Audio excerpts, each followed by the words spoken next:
The Oklahoma City Thunder earn a statement win over Minnesota. SGA absolutely dominates. Chet Holmgren makes the adjustments, and DORT could not miss. All coming up on today's Locked On Thunder podcast.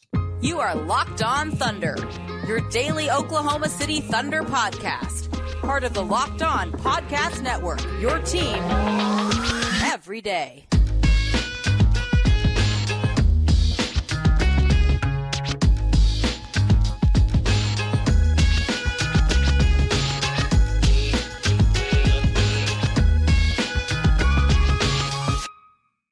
Let's get it going on the Locked On Thunder podcast, on the Locked On Podcast Network, your team every day. I am your host, media member, editor-in-chief over at thunderousintentions.com, Rylan Stiles. Follow me on Twitter at Rylan_Stiles. Follow the show on Twitter at LOThunderPod. Email the show, LOThunderPod@gmail.com.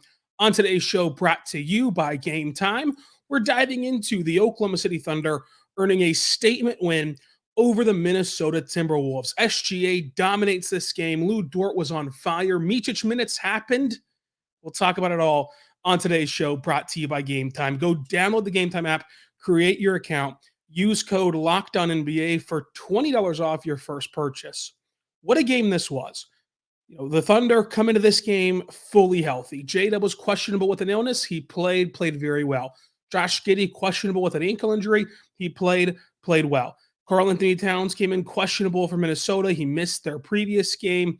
He plays in this one as well. So both teams fully healthy. This is the best team in the West in Minnesota, the best defense in the NBA in Minnesota, and a team who is viewed as an awful matchup for OKC, a team who's already beat OKC, and the Thunder have not even lost double-digit games yet. They now improved to 19-9. Minnesota drops to 22-7. But if you go back to what the environment was, what the vibes were following that loss in Minnesota, right, it felt like, oh, the Thunder can't beat Minnesota. They can't beat good teams like Minnesota, like Sacramento. That was what was put on them following that loss. They got a big lead in the first quarter, about double-digit lead in the first quarter. Minnesota switches it to zone, and it just looks devastating. It looks like there's non-players on the court, things like that. And on the first night of a back-to-back, Oklahoma City got to rest their starters late in the game because they won 129-106 against Minnesota. And the Thunder proved in this one that they are legit. And you look at this stretch, we've been bullish on this Thunder team, especially in the regular season, but it's always come with a caveat of it's early, it's a young team, but we made this next 5 games lay out. And so far, they're through 3 games with 2 wins. And if they somehow split the second night of a back-to-back against New York and a road game in Denver, that would put them at New Year's Eve against Brooklyn with at most 10 losses. And it would really just continue to legitimize the season at hand. They've made it through Christmas as a top 3 team in the West, for the majority of that time being a top 2 team in the West. They've taken on a Clippers team that won 9 in a row, a Lakers team that called it a must-win, a Timberwolves team that was supposedly a bad matchup for OKC. And not to say that every game will trend this way, but I think that this game, more so than what it means for these 2 teams specifically, I think it just shows that the Thunder, looking at them only in this, the Thunder can compete with any team. This should reaffirm to you that there is no matchup and there's no series where you go into it and just say there's no chance the Thunder can win this. Obviously, some are tougher than others. Obviously, you're going to want to avoid certain matchups if you can help it. But that's going to be the case for every basketball team to ever grace the floor. There's always going to be good and bad matchups. But this team doesn't have impossible matchups. There are no matchups for this team where you look at it and just throw your hands up and say, if you can just steal a game, a gentleman's sweep would be considered a good series from this team. And it's because you saw SGA dominate. It's because you saw Chet Holmgren make the adjustments against Rudy Gobert and against Minnesota. And in big games, against big matchups, Lu Dort continues to play exceptionally well. And sometimes there's just these players who have a knack for rising their level of play when games dictate it. They play up to the moment. And while it's not a huge sample size, right, we're not going to pretend that Lu Dort has played in a billion big games in his career. But every time that a game feels like it has some extra juice, feels like it means a little bit more than a ho-hum game, Lu Dort has a knack for making the right plays and making big plays. And so this Thunder team, I think, is a top 4 team in the West. We can go on down the line about what the playoffs and what that means, but they can compete with anyone. And I think that Minnesota showed that because the head of the snake is an MVP. Like SGA put out there over 30 points. He had 30 points at the end of the third quarter. It just so happened that he only had to play 33 minutes tonight, or else that 34 points would have been a lot more. He scored 4 points in the fourth quarter, and the Thunder won 129 to 106. But he was hitting tough mid-range shots early and often. He had an awesome pass to J-Dub around Cat on the 2-on-1, a bounce pass around Cat for the slam. He went spinning through the lane and kicked it out to Lu Dort in the corner for 3.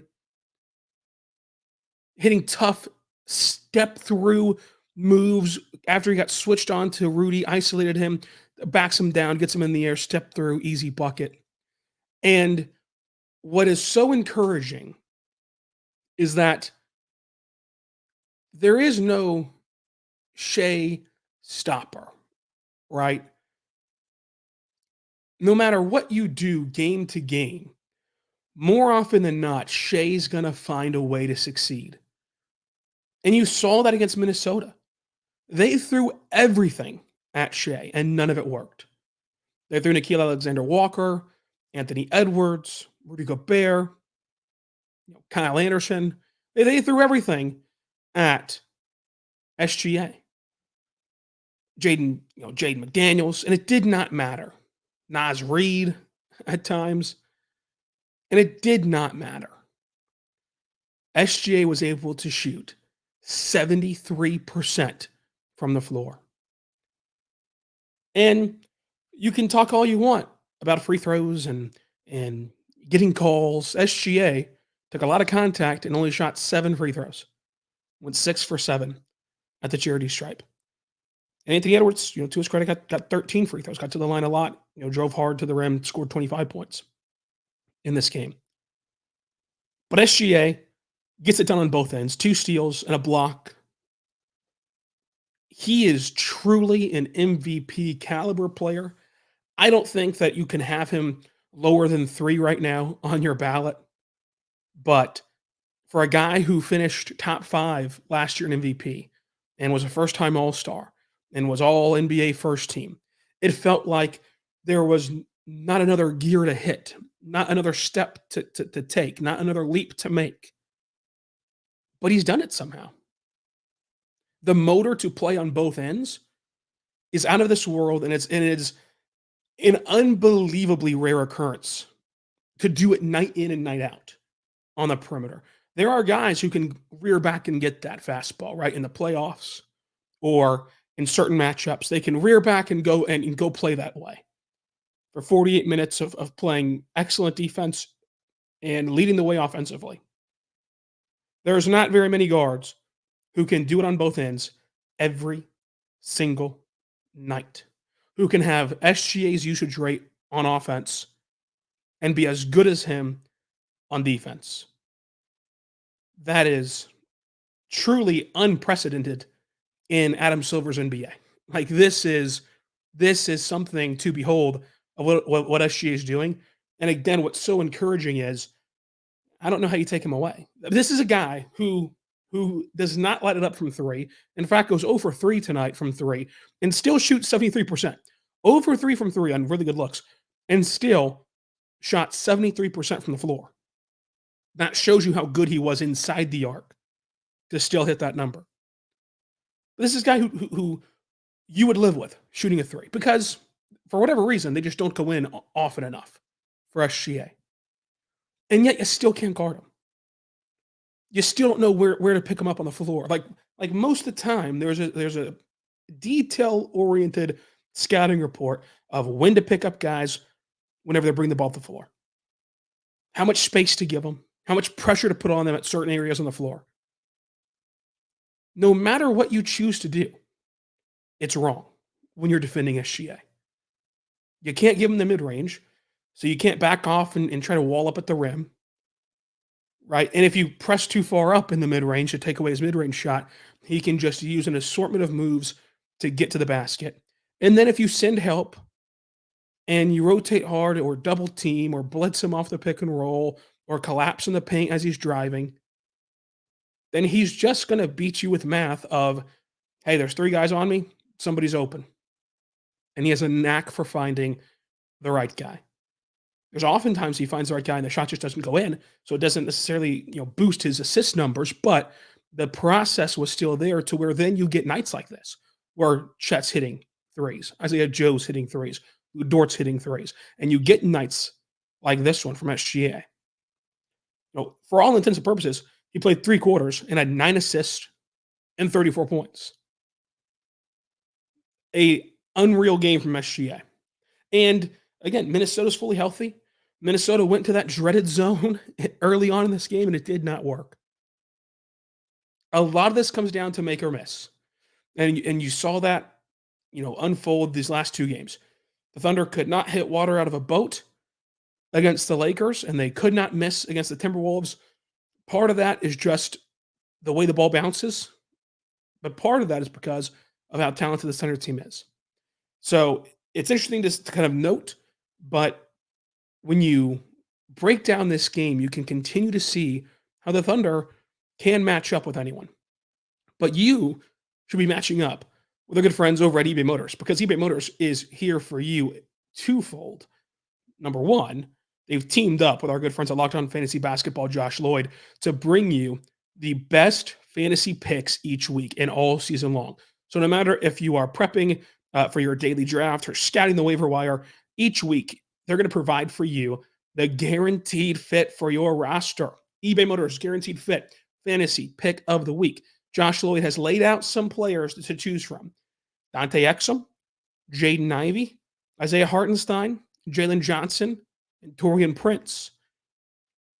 I would really be interested in Isaiah Hartenstein with Mitchell Robinson out for the season. And Jericho Sims is also banged up a little bit. I'd be interested in him.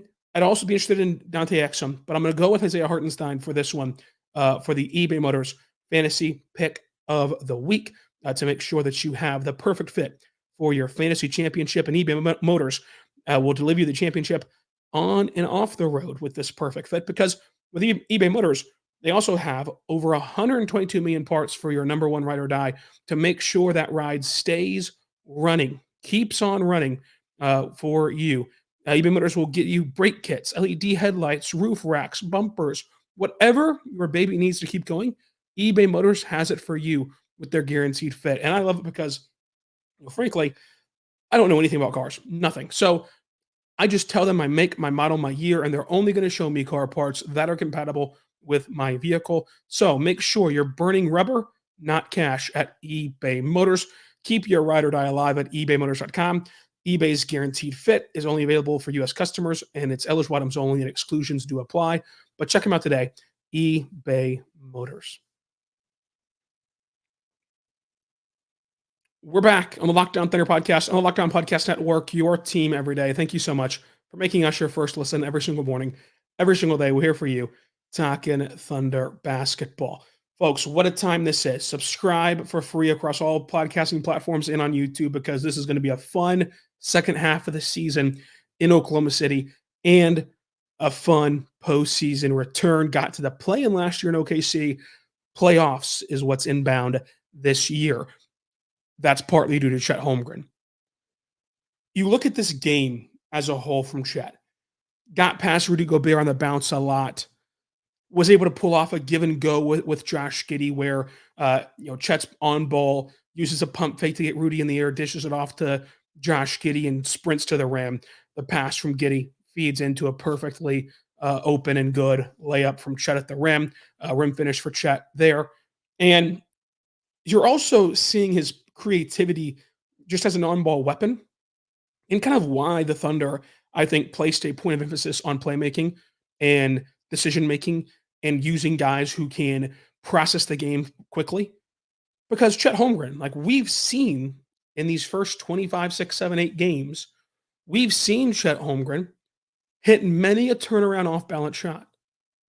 Because of his body control and because of his balance, he's able to knock down those shots even over AD. He had a chance like that against Kyle Anderson, where he's kind of fading, kind of off balance a little bit. But if the shot goes up, it probably will go in. It might go in. And even if it doesn't, there's going to be no boo-hooing on the sidelines or in the crowd or anywhere else. But he kicks it out to SGA and uses SGA as a connector to swing the ball to Isaiah Joe for a wide open three. A good shot turns into a great shot because you have two guys who are insanely fast at processing the game. Because the help came down from Joe, and Chet knew he could use SGA as a vessel to get the ball to Joe because it was a tougher angle to get the ball straight to Joe. And it just generates this wide open three. Again, from what would have been a fine shot for Chet to shoot. He also has done a really good job of being a quick re-screener, which is a tough task. Like, I know that like he's playing center and you're supposed to be able to screen as a center, but the re-screen is tough to pull off because you so easily can get hit with an illegal screen because you're trying to screen and then screen again off of the initial action. But his re-screen on one possession freed up Wiggins to knife through the paint, and then Wiggins dumped it off to J-Dub for an easy finish. And it all started by that second Chet screen for Wiggins. But there were drives where, and eventually Chet did get a block, but there were drives where like Chet didn't register a block. And unless you go back in the NBA box score and look at every field goal attempt, you're not gonna see it show up in the box score. But there were drives from Rudy and from other players where Chet gets, doesn't get a block or anything, but he absolutely finishes and kaputs a drive where there's nothing Minnesota can do except throw the ball away at the rim or throw up a wild shot that had no chance of going in. But there was a certain sequence that shows you just how special Chet is. Starting at the top of the key, he drives in, Euro step layup. On the other end, comes back down. Minnesota's pushing off of a make. Comes back down the other end, gets two straight rim contests. Denies the first one, denies the second one, gets the rebound off of that second miss, and gets a stop for the Thunder and gets to push the pace for the Thunder. That was one fell sequence. Again, it goes back to motor. It goes back to level of engagement.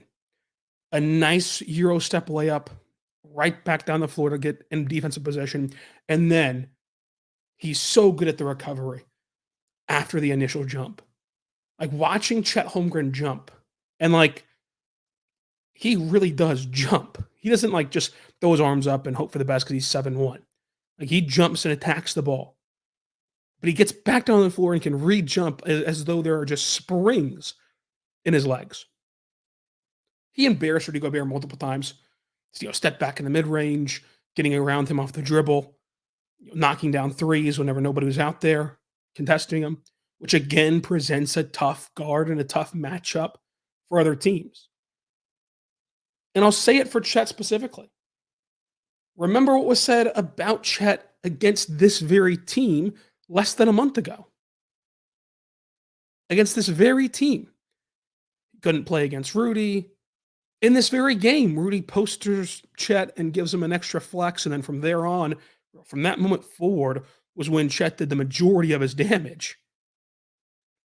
But he makes the adjustments to this point in his career. He's made the adjustments game to game, matchup to matchup, which continues to let you buy into all that you hear about him being a hoop junkie and him being somebody who really studies the game, because he's able to make such great adjustments against these top level players. This is a multi-time defensive player of the year, one of the most respected defensive big men. And Chet goes for 20 points, 5 assists, 4 rebounds, a block, 61% from the floor, and 3 for 6 from 3. And so going back to the next 5 games, which is already 3 games down now. They've gone 2-1. What can they do against New York? What can they do against Denver? But Chet was a part, and that leads us right into J-Dub, of why the Thunder got this impressive win. Because the Thunder did a good job, of just controlling the game in general. This is a game that was back and forth, but back and forth within reason. It's a make or miss league. This Thunder team can play with anybody. But OKC eventually grew that 25-point lead. Minnesota never led by more than 3. There were only 2 lead changes and 3 ties all game. 2 lead changes, 3 ties. For a large portion of this game, there were moments where Minnesota gets within 3, gets within 4, gets within 5, in that kind of range of it's still only a 1-possession, 2-possession game. There were moments like that, but each time Minnesota countered, Oklahoma City countered. And it was so impressive to see. And this is the big difference from last year's team to this year's team. This is the big difference, I think, from your starting point of building out a roster from where it was the first go around in Oklahoma City. SGA plays the entire third quarter as usual. The Thunder build an 11-point lead, 10-point lead to end the third. And SGA goes to the bench as normal. And we've seen time and time again how critical the non-SGA minutes are.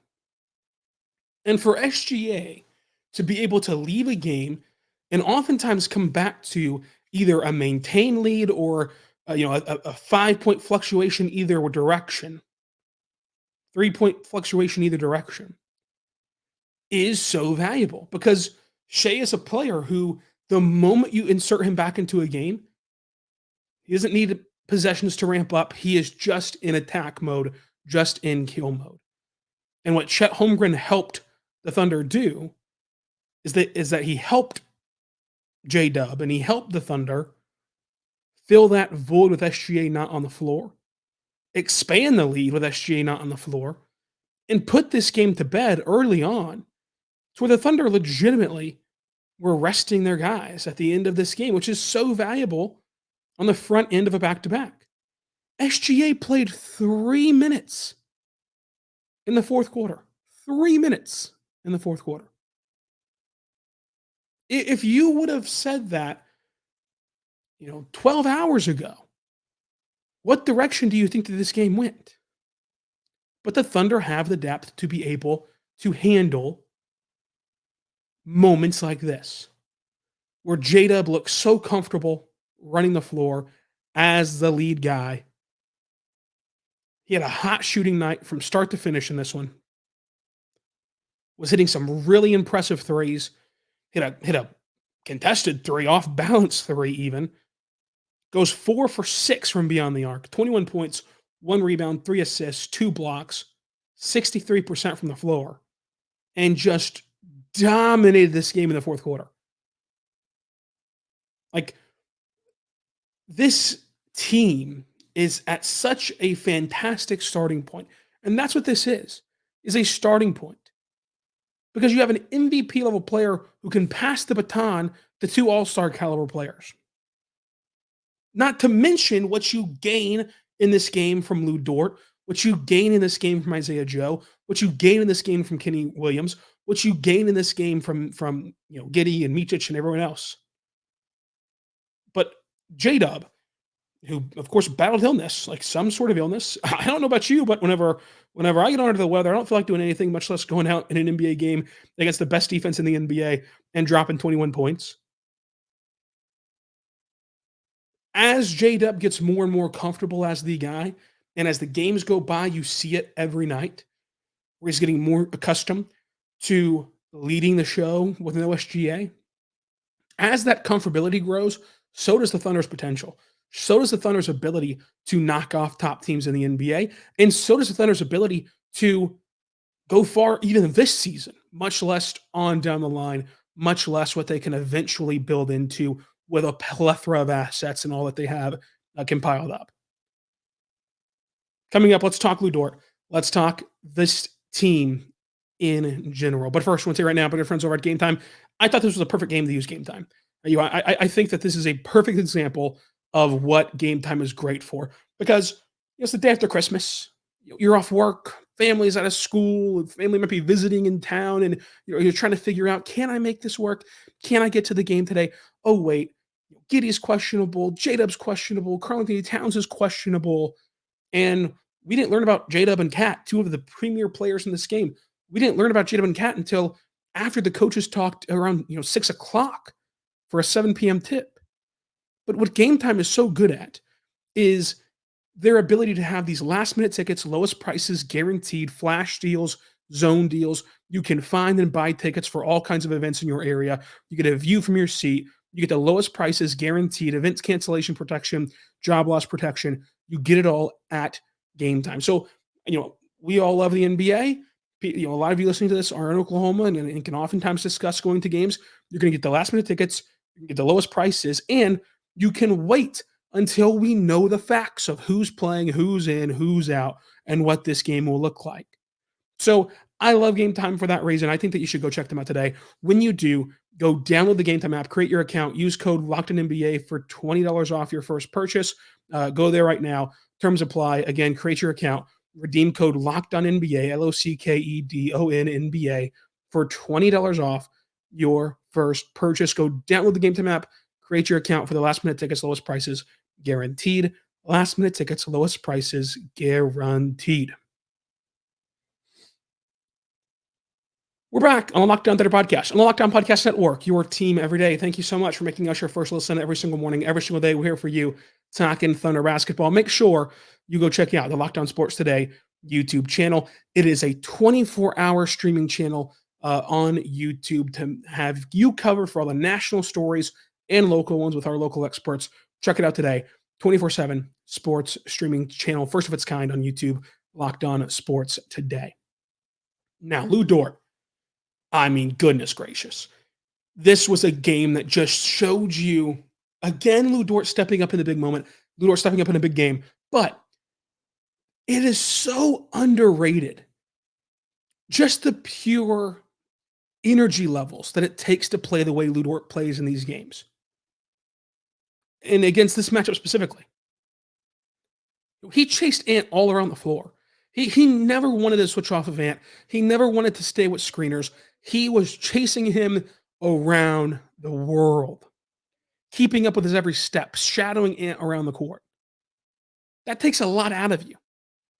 But he still hit 3 first-half threes. He had an unbelievable shooting night while playing that way defensively. He could find water in the desert. He was shooting the ball so well. Everything was falling. 20 points, 4 boards, 2 steals, 2 blocks.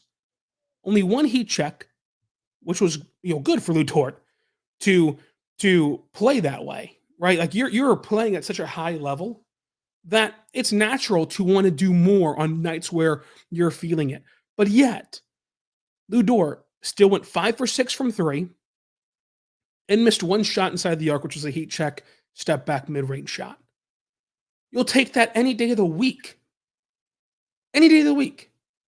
And he had, one of his 2 turnovers was bad, and 1 heat check was bad. But, that's fine. Because we've also, to Lu Dort's credit, yes, it was a heat check. I don't think he'd have been taking that shot in that moment had he been shooting the ball, 1 for 4 from 3. But, in general, we've seen Lu Dort hit that jumper. We've seen Lu Dort shoot a career best 42% from mid-range this year. 50% in the short mid-range this year. So, that shot had a good chance of going in, even though it was a heat check. And then he had a nice rim finish in transition where like, it looked a bit clunky, but it's because of the patience he showed where you saw him against the Lakers. Transition chance, just goes full speed ahead, plows to the rim, throws up a shot, chase down blocked by LeBron. This time, he uses his body as the shield between the ball and the rim, gets the defender on his back who's trying to chase him down. Well, the defender is obviously trying to chase him down, so he has all of his momentum already heading at the rim. So for you to just stop and not put a shot up leaves him with no contest because he just went full sprint to get to you, and you didn't shoot. Then he goes up on a delayed finish and finishes at the rim. Good job in transition, an area that he has admittedly struggled in a lot in his career, but much less this season. But still, this was a perfect offensive game from Lu Dort. And not just the shooting percentages, those are nice. It's a make or miss league, though. Sometimes those shots are not going to go in. But when he elected to shoot, when he elected to keep the ball moving, both very good from Lu Dort. And again, the energy it takes to play his brand of basketball, and he'll do the same thing tonight against Jalen Brunson, is underrated of like just how much that takes out of you. And for him to do it night in and night out is impressive. Josh Giddey, I thought it was one of his better games of the season. 3 assists early in the first quarter. About 3 minutes in, he had 3 assists. Finishes that first quarter with 6 assists. Finishes the game with just 7, though. I say just 7. After the first quarter, only had 1 more. But overall, I thought bigger than stats in this game, and the stats were fine for Josh Giddey. It was a good Josh Giddey game.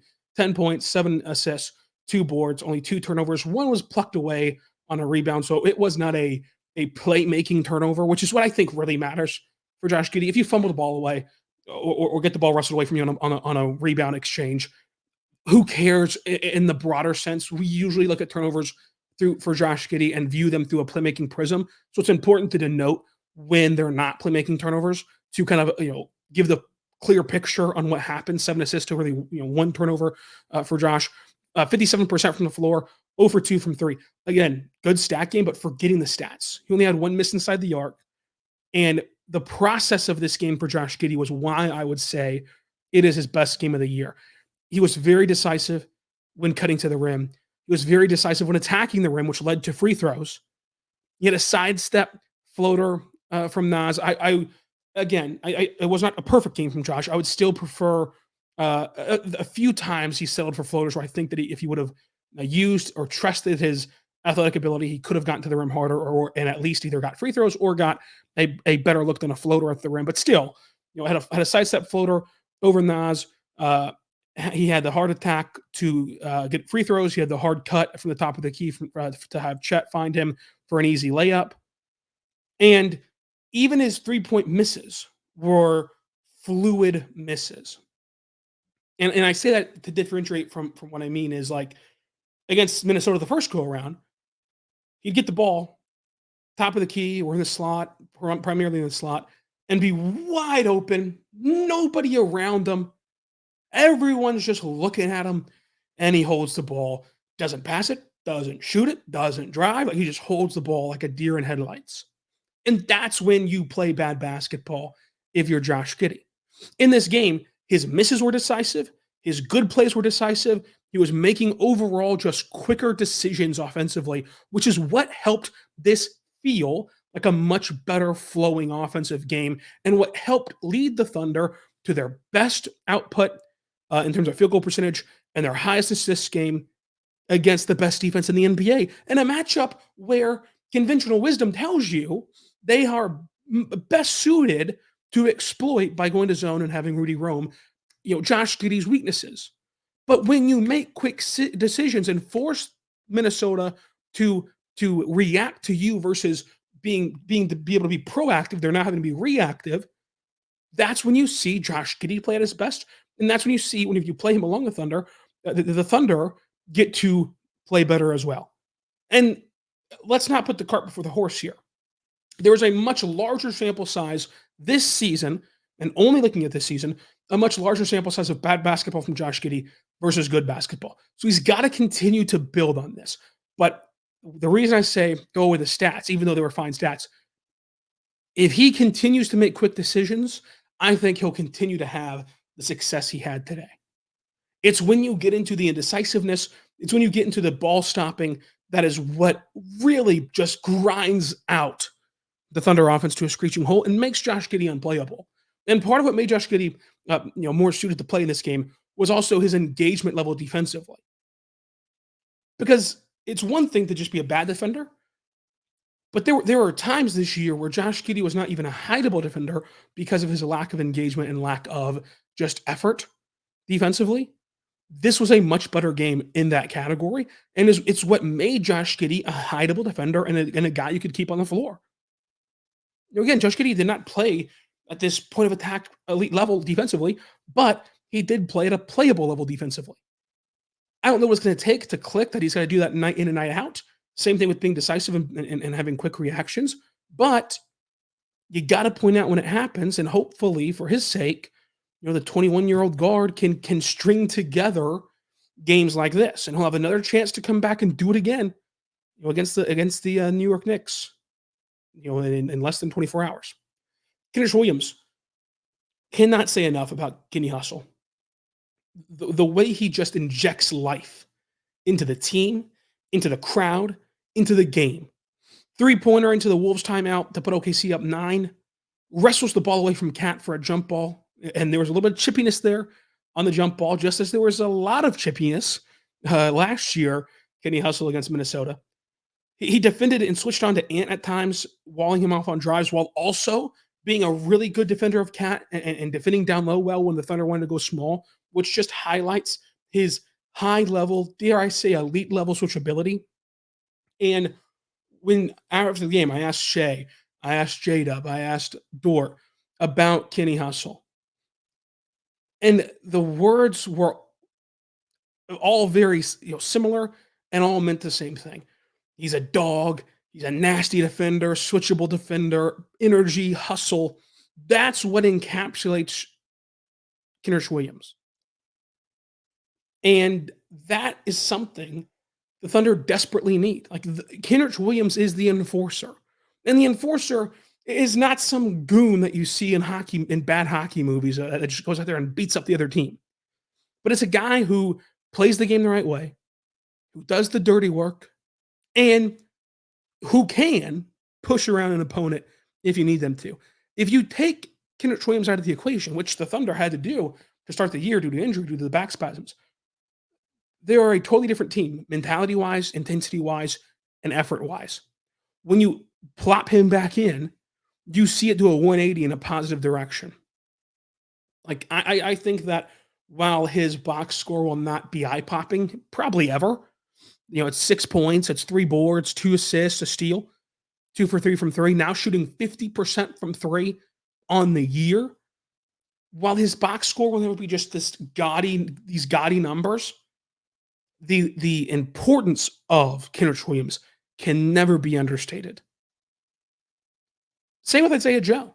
Isaiah Joe, 2 for 3 from beyond the arc, 8 points, but really good positionally defensively, 2 assists, 2 boards, and he flies in for a putback that really iced this game, which is like the 3rd win in a row that you can trace back the dagger.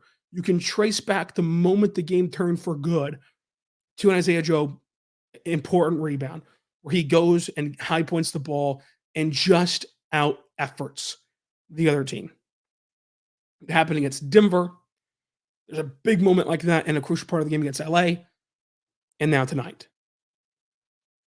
Micic got minutes, and so part of the minutes was because that up until the end of shoot-around, the Thunder didn't know if Josh Giddey was going to play, if J-Dub was going to play. So you take those 2 guys out, and the Thunder desperately need playmaking. They desperately need someone who can run the offense. So you had to operate for the last few days and for today, for the majority of today, that Micic was going to be forced to play. And so once you operate that way and you change the routines and you change the rhythms, again, Micic usually pregame around 4 o'clock goes through a very intense workout, a more intense workout than usual, because there's a good chance that to this point in the year, he hadn't been playing. So you got to get your work in, even on game days. And there was no such workout today for Micic because the rotation changed and the kind of the rhythms of the day changed for Micic. So whenever you change that routine, you've got to then let it ride, even though Josh and J-Dub ended up being able to play. So that's kind of a peek inside of why the Thunder played Micic. Also, the Thunder have a very tough stretch coming up. Second night of back-to-back tonight, playing Friday and into Sunday, and then January hits. And January is a back-to-back here, a back-to-back there, 3 games and 4 nights over here, ton of road games, ton of tumultuous games, travel, and playing tough opponents. So January is going to be tough, and you're going to have to play Micic and other players a lot more, whenever that hits. Like the Thunder have been incredibly healthy. Like today they literally were fully healthy, and they had to make healthy scratches of 3 players to get down to the 15 active player rule, which was Poku and Keontae and Lindy. So, Micic had to stay ready, had to get ready, and then had to go perform, even though, Giddey and J-Dub did play. The only minutes where I didn't like Micic on the floor was whenever he was out there with Josh Giddey. And that's nothing that he can control necessarily, because he's not the coach of the side of the rotations. And I think that was more so out of an awkwardness of a dead ball scenario versus a planned lineup that they wanted to run and run out there. But obviously, Micic and Giddey together, they cannot play together. That just is 2 bad defenders versus 3. No matter the 3 you put around them, they're not going to be compatible defensively. But other than that, I thought that he had elite level passing. He had a whip pass that was beautiful to Kaysen in the dunker spot.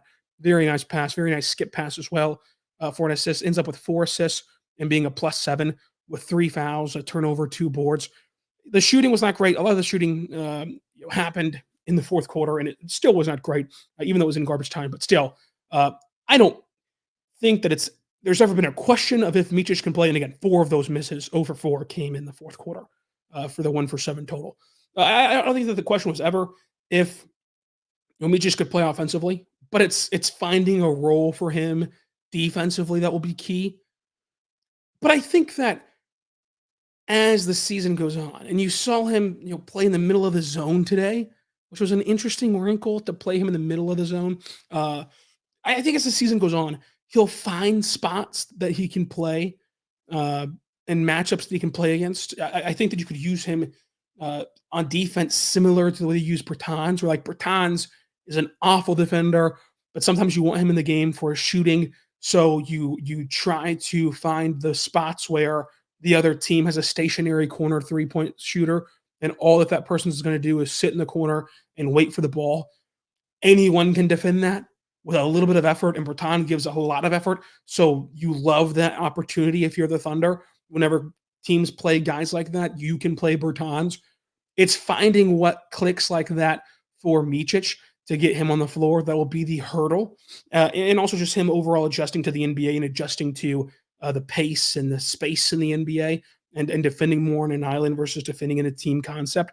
But I still believe with what we know now, watching him work out, watching him play, talking with players and coaches about him, I still believe by year's end, he will be a much larger fixture of this rotation than he is right now. But, again, offensively, I think that he proved he can play. Defensively, he still has to figure it out, and I think that it'll just take time and reps and film sessions and things like that. Aaron Wiggins, 5 boards in 13 minutes went a long way in this game for Wiggins. He deserves a shout-out. But overall, it's a make-or-miss league, and the Thunder hit a ton of their shots, 60% from the floor, 46% from 3, 81% at the charity stripe. You are not going to lose very many games playing that way. And Minnesota, they hit really well from 3, 44%, but just 46% from the floor, which is surprising, of course, because they have Cat and Rudy, and Ant gets to the rim, and they still inside the arc. Overall, they shot 46% from the floor, 81% from the charity stripe for them. The Thunder were -3 in second chance points, but they won fast break points 11-3. The Thunder won points in the paint 58-44. The Thunder had 10 less turnovers than Minnesota, but Minnesota was a +10 on the glass. And the Thunder did a really good job of playing the waves of this game and weathering storms and controlling the game just from really wire to wire. Of course, there were 2 league changes and a couple ties, but still, really in control of this game. There was never a oh no moment for the Thunder. And they did a really good job of battling it out. And they'll have a chance to defend that again against New York tonight. So we'll be back following this contest against New York on tomorrow's show. But today's show is very fun. Leave your thoughts on this game down below on YouTube or on Twitter at Ryland_Styles, also on Threads at Ryland_Styles. And until tomorrow, be good and be good to